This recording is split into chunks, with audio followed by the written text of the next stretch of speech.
No, you don't feel that the attack on Mawasi that killed close to 100 Palestinians, injured about 300 others, and so on, under the pretext of targeting Hamas leaders, which is really a very convenient. A pretext is a big word, Saeed. I just want to make sure that's the word you mean. Okay, I mean, under the claim. They have affirmed that to us privately, and they have committed to trying to work to reach a ceasefire and bridge the remaining differences, and that work is ongoing. It was ongoing here inside our building today. If I might follow up on that. Go ahead. Didn't you just justify political violence? Go ahead. You just justified, you said Hamas should negotiate. Hamas should negotiate. There are people in this room. You just justified. There are people in this room who come and raise their hand and ask questions, and I'm going to call on them. Go ahead, please. And also Israel needs strong words from the United States to condemn killed civilian, not only not allowed. And I think I just made very clear that we are incredibly troubled by the deaths of civilians, and I can tell you, Secretary Blinken made that very clear in his meeting with senior Israeli officials earlier today.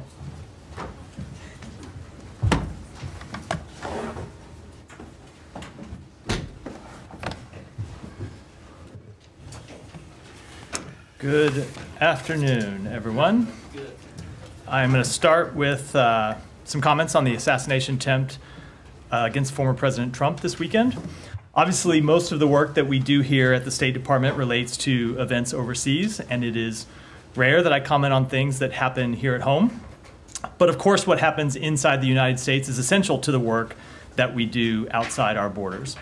One of our responsibilities as America's diplomats is to promote our core values around the world: democracy, human rights, human dignity, and the ability to resolve our differences without resorting to violence.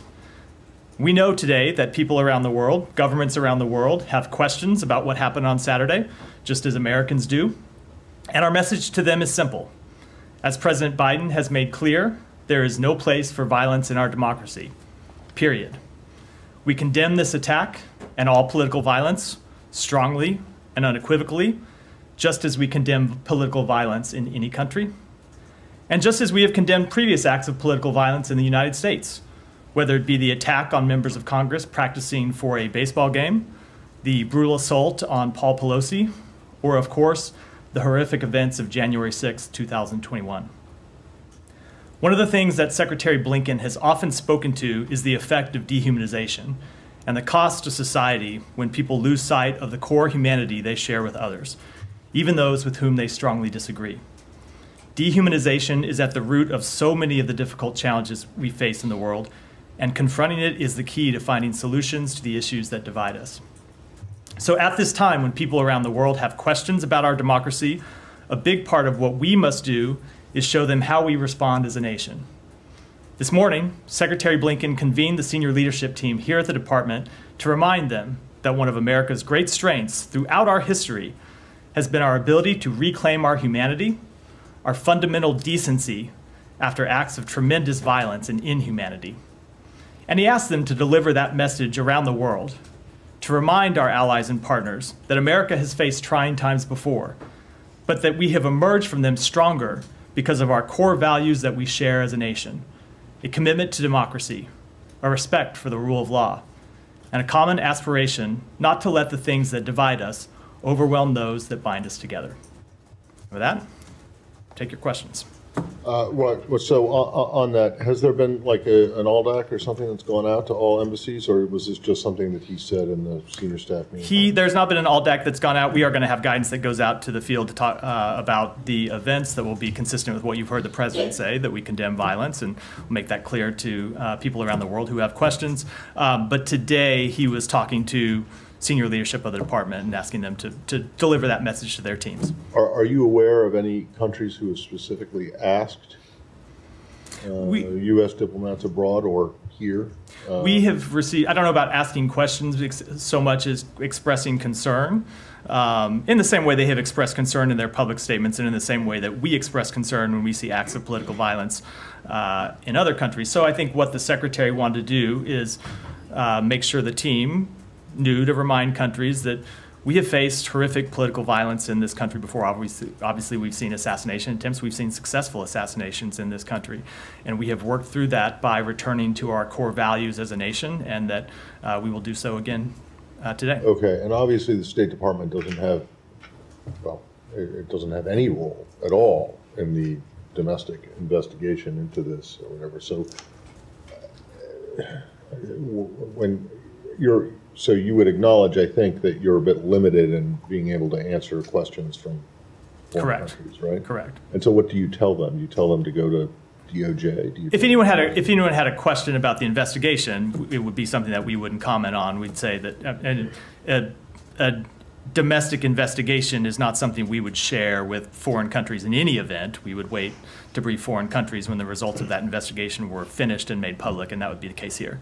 Can I ask a question? Yeah. How an incident like or an attempt like this impact U.S. foreign policy of the issues that are really very hot at the present time? Does it impact it in any way, or things go on as usual? No, it doesn't have any impact on our foreign policy. We make our decisions based on our values, based on our interests as a country, based on the interests of our allies and partners overseas, and how to advance them.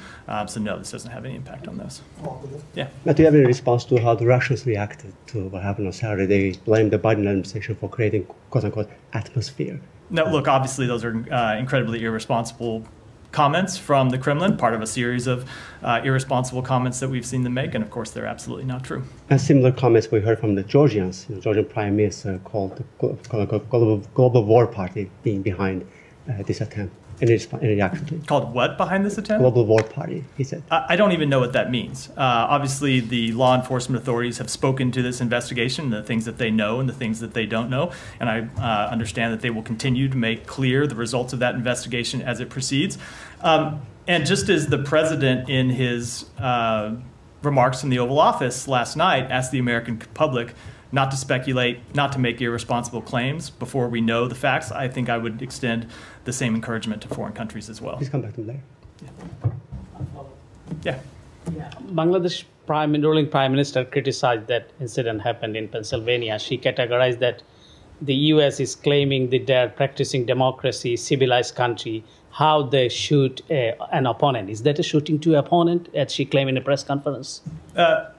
So again, I don't know the full context of that those remarks, but what the president made clear, what Secretary Blinken made clear in a statement that he put out on Saturday night, what I was just making clear is that we abhor political violence in all of its forms. We condemn political violence in all its forms, and it is absolutely unacceptable. And we are strongest as a nation when we return to our core values of settling our differences peacefully, of respecting the rule of law, and respecting our core democratic rights, values, and beliefs. Later I will ask one. Okay. Can we go to the Middle East? Sure. Secretary Blinken has met today with Minister Dermer and Advisor Hanegbi. Do you have any readout? What did they discuss during this meeting? Sure. They discussed a number of things. They discussed the latest in the ceasefire negotiations that are ongoing, where we are trying to reach a ceasefire that would secure the release of hostages, alleviate the suffering of the Palestinian people. Specifically, they talked about what some of the remaining sticking points are. As the president announced last week, we have reached a framework agreement, but there are still a number of issues that need to be bridged. And so the secretary talked about practical solutions that we have in mind for how to bridge those differences and get to a final agreement. They talked about plans for the day after the conflict and how to establish governance and security in Gaza. And of course, as always, the secretary raised the need to even in advance of a hoped-for ceasefire, do more to resolve logistical issues that are preventing humanitarian assistance from being fully delivered across the Gaza Strip. Did they discuss Lebanon too? They did discuss Lebanon, and the secretary made clear, of course, as he does in all our conversations, that we continue to seek a diplomatic resolution to that conflict. Yeah. One more. Oh, sorry. Yeah. Sure. On the talks on the ceasefire, is there any update? Israel was saying that the talks have already stopped. Did they? No, the negotiations. I'm not sure the comment to which you're referring, but the negotiations do continue. We continue to talk with the mediators about, as I said, what the remaining sticking points are and some of the practical ideas we have and that others have for how to bridge those sticking points. Thanks. Yeah, so. To follow up on that, I mean, last week you and your colleague expressed hope that we're maybe getting close. You still feel that way? You still feel that we are getting close? We have certainly made progress. We have resolved a number of the issues. There were some major divides between the parties. We have resolved a number of those. As the president said, we have reached a framework. And we do believe that the remaining issues are issues that can be solved. And we think there are practical ways to resolve them, and we're putting those ideas forward and trying to reach a solution. But as always, that doesn't mean we necessarily will reach one. It takes the parties agreeing to some of these ideas. So we remain optimistic, but also realistic at the same time. So you don't think that what Mr. Netanyahu did, the Prime Minister of Israel, by reversing, a major concession that they made apparently to the negotiators this past, only yesterday or the day before, you don't think that is actually an attempt on his part to scuttle the negotiations, or if anything, just to stall it? So I will tell you what we heard directly from two senior advisors to Prime Minister Netanyahu today. And that is that Israel is still committed to reaching a ceasefire, that Israel wants to reach a ceasefire. Obviously, they want to protect their interests. We understand that as part of the negotiating process. But they do want to reach a ceasefire and are committed to these negotiations. As I said, there are a few remaining sticking points, and we're working to try and resolve those. And we're committed to trying to do that. You don't feel that the attack on Mawasi that killed close to 100 Palestinians, injured about 300 others, and so on, under the pretext of targeting Hamas leaders, which is really a very convenient. A pretext is a big word, Saeed. I just want to make sure that's the word you mean. Okay, I mean under the claim that they were targeting Hamas leaders, which they never have to prove anyway. They can say, we know that this X person was there and Y person was there, so we target them, we kill all these people. Then nobody's going to ask us, and the most they can do is just we will launch an investigation, which we never hear the results of. So you don't feel that such a crime, really, using F-35 to bomb two places, one of them, against the respondents, the first responders and so on, while the other was going on. You don't think this is an attempt by the Israeli government to just basically say, you can go, fly a kite, so to speak? So Saeed, if you were the representative of the Palestinian people charged with negotiations for this ceasefire, is the idea that the loss of civilian life would make you less committed to reaching a ceasefire? I guess I don't understand the logic of the question. I'm not talking about the Palestinians. No. I'm just saying that if the idea is somehow that this strike and the loss of civilian life would somehow jeopardize negotiations for a ceasefire because the other side wouldn't want to reach a ceasefire, I don't think I understand the claim. No, I think what we have seen in statements and indeed in the negotiations that Hamas is really, at least it appears to be committed to the negotiations and so on. But what we have seen is a pattern by the Israeli government that every time we get close to the results, we get something like this, we get a bombardment that, in the hope that it will scuttle, and leave it, to keep the onus on Hamas, so to speak. So we're not concerned about the Palestinians are committed to this ceasefire, but are you certain that Israel is committed to the points that were, stated by the president on May 31? They are committed to the proposal that they put forward, that the president publicly described on May 31st. They have said that publicly. They have affirmed that to us privately. And they have committed to trying to work to reach a ceasefire and bridge the remaining differences. And that work is ongoing. It was ongoing here inside our building today. If I might follow up on that. Go ahead. Didn't you just justify political violence? Go ahead. You just justified. You said Hamas should negotiate. There are people in this room. You just justified. There are people in this room who come and raise their hand and ask questions, and I'm going to call on them. Go ahead, please. Please. Thank you, Matt. I just want to follow up on your answer to Saeed about the reported in Israeli media that the Benjamin Netanyahu and his government is trying to sabotage the negotiation every time we reach to a point when it's closed. And I remember there was so much hope when you received the latest Hamas proposal, and there was statements from the White House and the State Department, but we heard over the weekend, either from sources in the Israeli media or from Mr. Netanyahu in his press conference that he is not budging. He will stick to the letter of the proposal of the May 31st, and sources also in the Egyptian side said that the Israeli delegation is just stalling. There is a discord among Israelis, and they also said that the negotiation is in a dead end.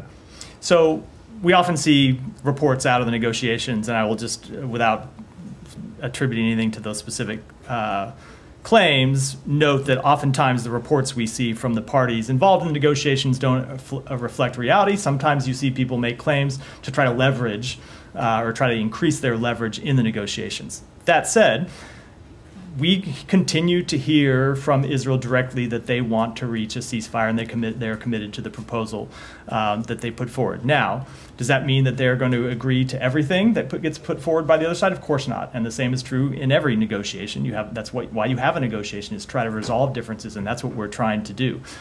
I will say, on behalf of the United States, we continue to push so hard to get a ceasefire because we see the horrific human tragedy that's happening inside Gaza. We see the civilians who continue to die, and we want to resolve this conflict as soon as possible. We want to get a ceasefire, and we want to turn that ceasefire into an enduring calm. We want to turn that enduring calm into an end to the war and lasting peace and stability. So it's a long way of saying there are differences we have to bridge over the coming days and weeks, and hopefully we can do it as soon as possible to get to a ceasefire, and we're committed to doing that as a first step in trying to resolve this conflict once and for all. Mr. Netanyahu in his press conference also put 5 red lines. He stated them. One of them is what been understood to be that Israel has to stay in the Philadelphia corridor. Is that something within the May 31st? So, as I have said on previous negotiations, I don't want to negotiate this in public. I will just say, with all of the issues that remain, we believe that there are ways to bridge the divides between the two sides. That pertains to all of the remaining issues. I'm not going to get into how we would do that or what they might be, but that's what we're committed to trying to do. Thank you. Janie. Thank you, excuse me, 2 questions. At the U.S. and ROK summit last week, a joint statement was issued regarding nuclear deterrence and approval of nuclear operational guidelines between U.S. and South Korea. In response, North Korea said the joint statement was an illegal document and criticized the U.S. and NATO for being more dangerous. How will you react to this? Of course, that is not accurate. NATO remains a defensive alliance. And as always, I'm not going to respond to every provocative and inaccurate statement by the government of North Korea. And another one, military cooperation between North Korea and Russia, and Putin's recognition of North Korea as a nuclear state have made it difficult for North Korea to engage in dialogue to give up the nuclear weapons. Are there any change in United States foreign policy to resolve North Korea's nuclear program? No, we remain committed to the full denuclearization of the Korean Peninsula. So I would still expect North Korea come up to talk with the United States for this regarding. There has been no change with regard to this policy. Yeah. Israeli Finance Minister Smotrich today opposed releasing Palestinian prisoners as part of any potential Gaza ceasefire agreement. Have you seen that comment, and do you have any reaction to this, especially with regards to Gaza ceasefire talks? I have not seen that comment, but obviously an exchange of prisoners is something that was included in the previous 1-week pause that happened last fall, and a potential exchange of prisoners is something that's included in the package that's on the table. We often see comments by various ministers in the Israeli government that don't reflect the actual position of the Israeli government, but I will let the Israeli government speak to that in more detail. Okay, take one more, please. Yeah. Do you have any comment on the Israeli attack on a UN school in Nusayrat refugee camp in Gaza over the weekend? UNRWA also said its headquarters in Gaza has been completely destroyed in an attack. What is your reaction, and do you think Israel is targeting UNRWA sites intentionally? So one of the things the Secretary did when he met with Ron Dermer and the National Security Advisor Hanegbi earlier today was to express our serious concern about the recent civilian casualties in Gaza. As I've noted before, we have seen civilian casualties come down from the high points of the conflict and even from where they were, say, 6 weeks, 2 months ago, but they still remain unacceptably high. We continue to see far too many civilians killed in this conflict. We want to see civilian casualties completely ended. It's why we are pushing so hard to a ceasefire, but even in advance of a hopeful ceasefire, we want to see Israel do more to reduce civilian casualties. Now, with respect to that strike, Israel has claimed that they were targeting militants who were inside that site.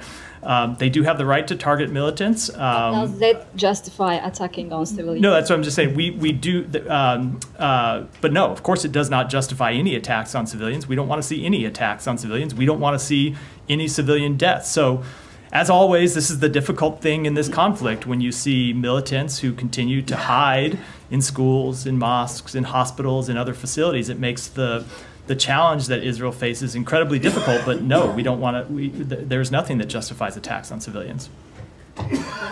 No, yeah, go ahead. And did Hanegbi and Dermer give the Secretary any update as to if the strike actually killed a top Hamas commander? They do not have certainty yet. They don't. Did you expect that they will eventually have certainty on this one, or is this one where I can't say expect. I think they certainly hope to have certainty, and we would hope that they have certainty, but they don't. They don't yet. Okay, and can I just pivot to one thing still on Israel? But my CNN international colleagues reported over the weekend that commanders of the Israeli military battalion, the Israeli Netza Yehuda, have been promoted to IDF positions and are running operations in Gaza now. I ask about it because obviously this is one of those battalions that was accused of gross human rights violations committed before October 7th, but the United States didn't make a decision as to whether or not you guys are going to restrict U.S. military assistance that could get to that battalion. So I just wonder if you guys have a response to the fact that now some of these former officials part of this command are now in Gaza, and if you've talked to Israeli officials about that at all. We have been talking to Israeli officials about this unit as part of our ongoing review and asking them for information and receiving information and getting that and reviewing it. I'm not aware of any conversations as of yet. They may have happened, and I'm not aware of them about people who were formerly of that unit that have gone on to other positions. So you don't know if the U.S. government was made aware or not that they were going to go on to positions in the IDF and in Gaza? I don't. Okay, and I mean, like timeline here, I mean, this, you guys made this determination more than almost 3 months ago now. The Secretary said that you guys were engaging to identify an effective remediation path for this unit. I don't have a timeline. We want to resolve it as expeditiously as possible, but we're continuing to engage with the government of Israel about what effective remediation measures might look like, and that's a process that's ongoing. And are they providing you all with the information you've asked for? They have provided us with information. I can't speak to the full status of where that stands and what, when it comes to getting information from them, but they have provided us some information, yes. Gita. Thank you, Matt. There's a group of American Iranians outside this building today protesting to what they're saying, very long delay in the processing of their family members' visa applications, different types of visas, obviously. And they're saying that they're hearing of others who have put in applications much later than them, and those people are processed and they've received their visas, however, not these people. Is priority being given to any certain group of visa applicants? So I can't speak to those questions with any specificity. As you know, visa records are confidential under law, under U.S. law. But I can say that we review and act on all visa applications as quickly as we can, but it's important that we are thorough in that review. Visa applicants have to undergo a thorough security screening. That's part of the process, as well as other measures. And so that's the process we have to go through. I know it's sometimes frustrating for people. Oftentimes we can't explain the delays that there are in acting on any one applicant's status or their application, but it's something that we try to do as quickly as we can, but not at the expense of sacrificing thoroughness. It is so you cannot explain, and that's one of their major grievances. Well, at least tell us, what's going on, so we either know it's one way or another, yes or no, or if they need to do something. I certainly understand the difficult situation that people are in when they have applications that are pending and they want to either of course, first priority is to see them approved, and absent being approved, they just want an answer. All I can say from here is that we do act as quickly as possible, but sometimes it's a difficult process. There is security screening that we have to go through and other steps, and so we take those measures as quickly as we can, but our first priority is to make sure that we're thorough. Yeah, Michelle. To the region, did the Secretary discuss with the Israeli officials the delivery of arms to Israel, and is there any update regarding the 2,000-pound bombs? I don't have any readout with respect to that potential discussion about that. It is something that often comes up in those meetings, but no, there is no update with the delivery of the 2,000-pound bombs. That shipment remains paused and under review. Thank you. Yeah, go ahead. Thank you very much, Matt. A couple of questions. It's very nice to hear State Department talk about the political violence. Last week in Pakistan, similar comment you had made was taken out of perspective a little bit because President Trump has been shot as well, and Imran Khan was shot as well. But over there, the reaction was not the way it is in the U.S. So my first question is that Supreme Court of Pakistan, most of the judges favored Imran Khan. The guy was shot. Political violence in the U.S., all 1,000 people, 600 pleaded guilty, 400 were charged, punishment was given. Foreign minister is charged today in the similar violence that happened in Pakistan a year or 2 years, more than a year after the political violence happened over there, and he's charged today. The political party is being banned of Imran Khan. Today, the government has decided that. Your entire Congress has decided to rule in that favor. And I have been asking you these things for a year and a half, these same questions. But over there, you are not making the comments that you make here for democracy, political. Why is that? So I guess I'm missing what the actual question was. So the question is that with an ally like Pakistan, why do you not have the same feelings of either political violence or democracy or the rule of law? So I think you have missed the very many times I have addressed this exact question from this podium, where I have said, of course, we abhor political violence in any country, including Pakistan, and have spoke out against it and condemned it. And we support the rule of law in Pakistan and every country in the world. And we want to see respect for democratic principles and people's fundamental human rights and democratic rights upheld. That's true in Pakistan. It's true everywhere in the world. That's been something I've spoken to many times. So I think the premise of the question with respect is wrong. Go ahead. Just one more come to you next, Ryan. Question. Matt, just one more, please. Yeah, go ahead. In Pakistan, there was a funeral procession of an Afghan poet. He was killed in Islamabad. In Pakistan, you know, there's 1 million Afghans. I've always spoken in the favor of Afghans. But last week what I saw, and there are 50,000 Afghans with the U.S. wants to pull out as well. There was a funeral procession from Islamabad to his native village in Waziristan. And the entire way, thousands of Afghans were holding Afghanistan flags, chanting against the serving military, political, every leadership you can imagine. And then people from Voice of America, staff members of Voice of America were spreading that on the social media. So two related questions. Are you in the favor of Pakistan taking some stern actions against those Afghans, whether it's deportation or, and if you would be interested in moving these 50,000 Afghans with the U.S. wants from Pakistan? And lastly, Voice of America is a state-run entity. I do not understand how they take interest in local politics. So I will just say, with respect to the specific incident to which you're referring, I'm not aware of it, so I can't possibly comment on it. Ryan, go ahead. Wait a second. You're going to let that stand? Voice of America is a state-run organization? I've already noted that I disagreed with the number of the premises. They are funded by the United States, but of course they have by the U.S. Congress. The U.S. Congress, but they have complete editorial independence.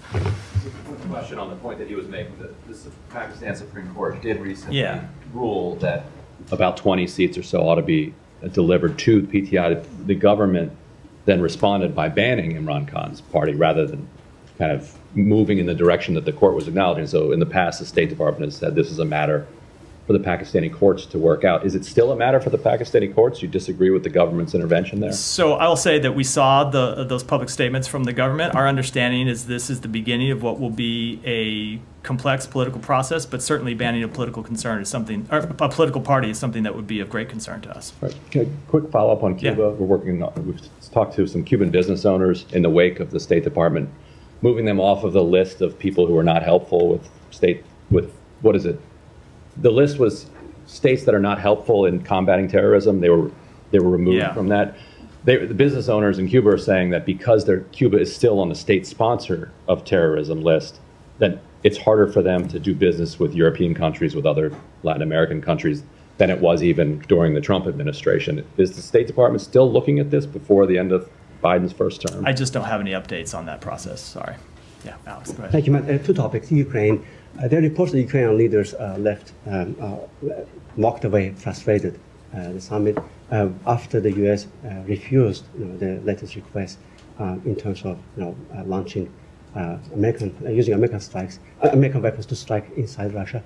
Why would the United States not allow them to hit back inside Russia? They believe that striking those launches would help them save lives in the first place. So first of all, I don't know what reports you're referring to, but I will say that we had incredibly productive discussions with President Zelensky and with other members of the Ukrainian government when they were here last week for the Washington summit.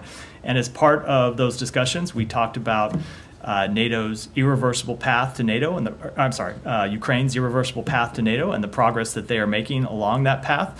We talked about the delivery of F-16s to Ukraine, which is underway. We talked about the fact that we are providing them additional air defense systems, something that President Zelensky had specifically asked for, and that we were able to do both from our own stocks and from marshaling the coalition that we have assembled all around the world. With respect to the question, the president actually got this question at his press conference last week and spoke to it quite directly. We have allowed Ukraine to use American-made weapons, American-provided weapons, to strike just across the border where they are taking incoming fire from Russia, but we have decided at this point not to expand beyond that. But that said, you just look at the actions I outlined a moment ago that we took last week, and add those to the actions we have taken for the past 2+ years to support the defense of Ukraine. And I think the suggestion that we are somehow not committed to Ukraine's defense is in every way belied by the actual facts and our actual record. When the president was asked about that, his response was about the capabilities to strike Moscow. That's not what we're talking about. The question is, why not allow them to strike launch sites? We have decided that that is not an appropriate step for the United States to take now at this time. But that doesn't change the fact that we have provided Ukraine with significant capabilities to launch attacks against the Russian troops that are that continue their aggression against Ukraine, that we have provided them with the ability to strike across the border, and of course that we have provided them significant air defenses, which really is what we're talking about here. When you have this question about strikes inside Russia, a lot of it relates to Russia's ability to launch assaults that then, missiles and other weapons, drones and other things that then land inside Ukraine. So we have provided them with air defenses to help repel those attacks, and that's what we'll continue to do. Thank you. My second topic on Azerbaijan, Armenia, the Secretary hosted the meeting says, beyond your readout, could you help us understand if there was any progress noted at all? So I don't want to give any more detail beyond the readout other than to say, and you heard the Secretary say this at the opening of the meeting in his public comments. In fact, I think I saw you standing outside the room before those comments, so I know you were there, is that the two parties have made incredible progress and they have come a long way. And so what we continue to do is push them. A peace agreement between those two countries would mean so much for those countries, and it would mean so much for the region, for peace, stability, for security in the region. We do think a deal is possible, but it requires both sides to make some difficult choices and tough compromises. And so what we're going to do is continue to push them to resolve those final differences and reach an agreement.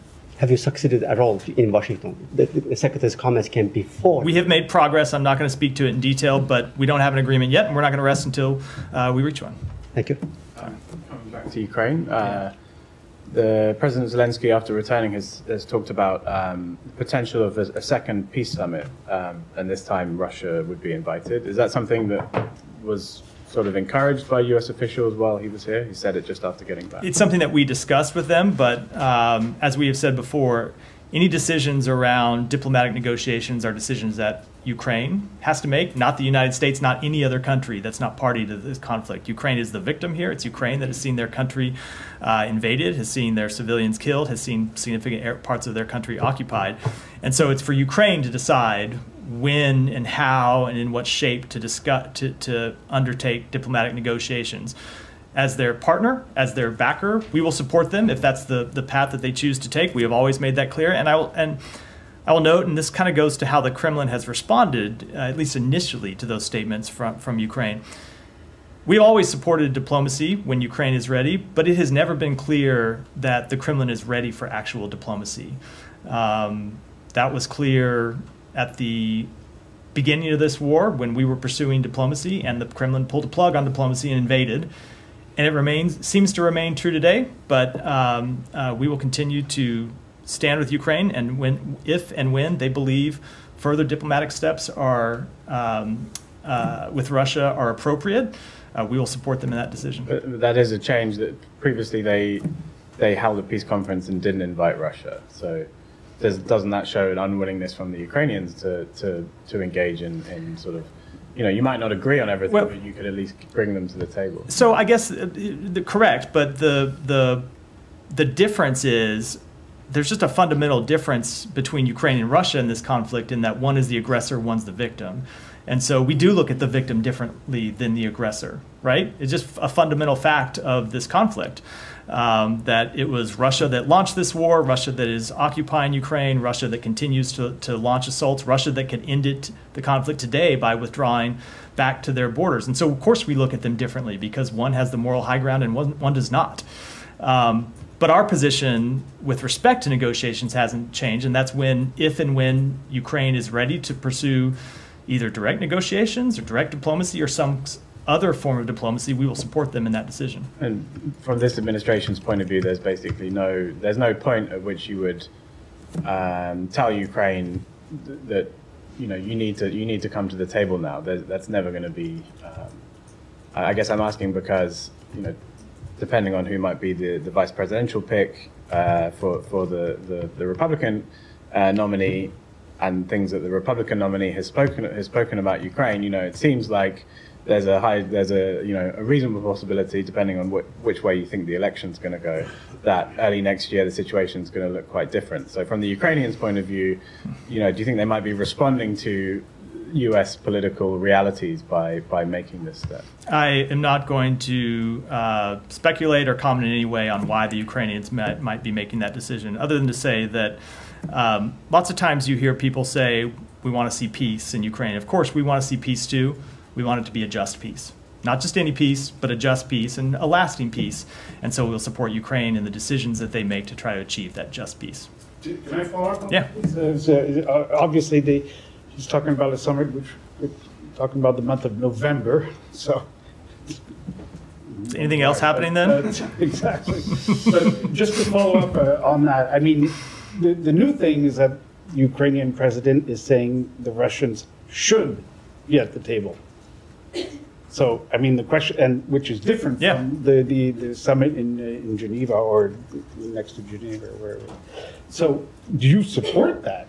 Yes or no? We support the government of Ukraine and make it. So again, it is not a decision for us to make, right? That's I'm not trying to be cagey. It is a decision for. It has always been our view that decisions with respect to diplomacy around this conflict need to be decisions made by Ukraine, where Ukraine is in the driver's seat. And so, if they want to invite Russia to that summit, of course that is something we support. That's a decision that they, as a direct party to this war, as the country that's seen their borders invaded, their people killed, they should make, and we will support them in it. The Russians have always said that they actually support, and they were close, in fact, to reaching an agreement with Ukraine back in April 2022 that before Mr. Boris Johnson scuttled the whole deal. Do you have any comment on that? I mean, that was their position all along. That is not the first unreliable is a generous way to put it. That is not the first statement we've heard out of the Russian government that does not comport with the actual facts. Thank you. Thank you, Matt. Tens of thousands of students have been protesting for last few days in Bangladesh, demanding the abolition of quotas in favor of a merit-based system for civil service jobs. The ruling party's wing, Bangladesh Chhatra League, has attacked the protesters, injured around 500 students just after the ruling prime ministers threatened the protesters. They also attacked the students, those who are entering the emergency room for their treatment. So what is your stance on those ongoing massive protests in Bangladesh? So we are aware of and are monitoring reports of widespread student protests in Dhaka and around Bangladesh that have killed 2 and attacked and injured hundreds. The freedom of expression and peaceful assembly are essential building blocks of any thriving democracy, and we condemn any violence against peaceful protesters. Our thoughts are with those who have been impacted by this violence. Thank you. Thank you, Matt. A meeting was held a few days ago in Cairo regarding the arrangement of boarding between Egypt and Israel and the United States. While Egypt insists Israel to withdraw from Philadelphia corridor, Israel is stay there and control over this area. There is any new arrangement regarding this issue? No new agreement, but it is something we are working on. Israel has very real security concerns about the Philadelphia corridor. That was a chief, if not primary, smuggling route for Hamas to get weapons into Gaza that they used to launch the attacks of October 7th, that they used to launch rocket attacks against Israel, that they used to oppress the Palestinian people. So it is important that that smuggling of weapons into Gaza be resolved. It's also important that we find a way to reopen the Rafah border crossing. So we have been in talks with Egypt and with Israel about how to accomplish all those objectives, but I don't have any announcements to make today with regards to any agreement. It's something that we're continuing to work on. Okay. Next question, please. When will the United States condemn Israel targeting of civilians in Gaza, especially considering that U.S. administration is providing Israel with the weapons that killed the Palestinian civilian? We are incredibly troubled by the ongoing deaths of Palestinians in Gaza. I've made that clear. I spoke to that earlier in the briefing in response to a question from one of your colleagues. Yes. As I said, it's an incredibly difficult situation. It remains an incredibly difficult situation. When you have not just Hamas militants, but if it turns out to be true that Mohammed Deif was actually hiding among civilians, one of the leaders, the number 2 in the leadership of Hamas in Gaza was hiding among civilians in Gaza. It just shows the very difficult challenge that this war poses. Obviously, he is a legitimate military target. He has tremendous blood on his hands, including the blood of American citizens, I should remind everyone of. And so he is someone that Israel should be allowed to target and go after, but they have to do it in a way that minimizes, that prevents civilian casualties, and it's very difficult operating in this environment, but that doesn't in any way alleviate their responsibility to do so. But is this justify to kill civilians, children? There is no justification for the death of civilians. No, absolutely not. We don't want to see any civilians die. There is justification for strikes on military targets and militants, including the leadership of Hamas, and those are strikes that we support, but they need to be carried out in a way that to the maximum, to the furthest extent possible, minimizes and prevents civilian harm. That is what we continue to press upon the government of Israel. As I said earlier, civilian casualties have come down fairly significantly from earlier in the war, but they still remain unacceptable. And that is why we continue to push for a ceasefire. It's why a ceasefire is so important, because then you wouldn't have kinetic activity inside Gaza that was leading to these civilian deaths day after day after day. You would have a pause in the conflict, a ceasefire that hopefully we could widen into an actual end to the war. And also Israel needs strong words from United States to condemn killed civilian, not only not allowed. And I think I just made very clear that we are incredibly troubled by the deaths of civilians. And I can tell you, Secretary Blinken made that very clear in his meeting with senior Israeli officials earlier today.